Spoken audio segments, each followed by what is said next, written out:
민주주의의 핵심적인 가치 중 하나는 누구나 대화에 참여하고 의견을 낼 수 있어야 한다는 것입니다. 그러나 단순히 대화 참여만 가능하면 될까요? 누구나 대화에 참여할 수 있게 하지만 할 수 있는 말은 제한한다면 이것은 건강한 민주주의라고 볼 수 없을 겁니다. 따라서 사람들에겐 대화에 참여할 권리에 더해 생각과 의견을 자유롭게 표현할 권리가 필요했습니다. 표현의 자유의 등장입니다.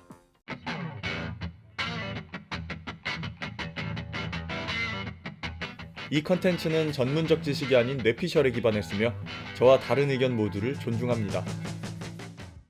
자유. 인간이라면 누구나 추구하고 숭배하는 가치죠. 그러나 우리는 자유만을 무한히 추구할 수 없다는 걸 잘 알고 있습니다. 모든 개인이 각자의 자유만을 추구한다면 법은 무용해지고 사회는 혼란에 빠질 겁니다. 표현의 자유도 마찬가지입니다. 누구나 자신의 생각과 의견을 자유롭게 표현할 수 있지만 거기엔 제한이 있죠. 모욕죄가 대표적인 예입니다. 만약 제한이 없다면 여러분이 말로 상처 입고 유린당하는 것을 막을 수 없습니다. 게다가 테러나 선동을 통해 사회를 혼란에 빠뜨리는 건 역시 저지할 방법이 없겠죠. 따라서 표현의 자유는 사회적 합의와 법 아래에 놓여 제한될 필요가 있어 보입니다. 그런데 말이죠. 성역이라는 말이 있습니다. 절대로 건드려선 안 될 불가침의 영역이란 뜻이죠. 몇몇 인물, 사건, 종교 등이 떠오를 겁니다. 예를 들어 누군가 세종대왕을 욕한다면 그 사람은 성역을 침범한 것이고 수많은 비난을 받게 될 것입니다. 그러나 정말 그 누구도 비판, 비난해선 안 될 무언가가 존재할까요? 과거 성과 인종에 대한 고정관념이 계급에 대한 의식이 무소불위의 독재자가 성역의 자리에 위치했었고 이들에 대한 표현의 자유는 박탈되었었죠. 어떻게 세종대왕을 저런 것들과 비교하냐고요?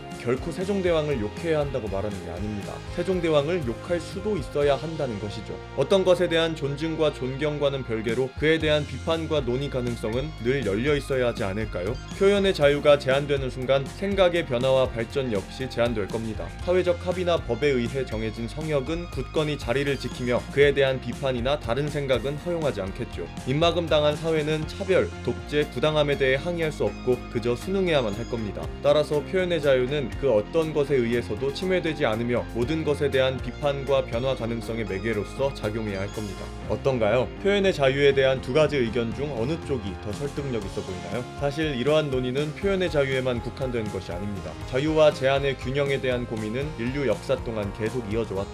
무분별한 방임은 혼란을 야기하고 시민의 권리를 보호할 수 없게 만듭니다. 엄격한 제한은 변화와 발전을 억압하고 시민을 숨막히게 만들 겁니다. 둘 사이의 적정점은 어디일까요? 지금의 우리 사회는 그 적정점에 있을까요? 저는 진짜 모르겠습니다.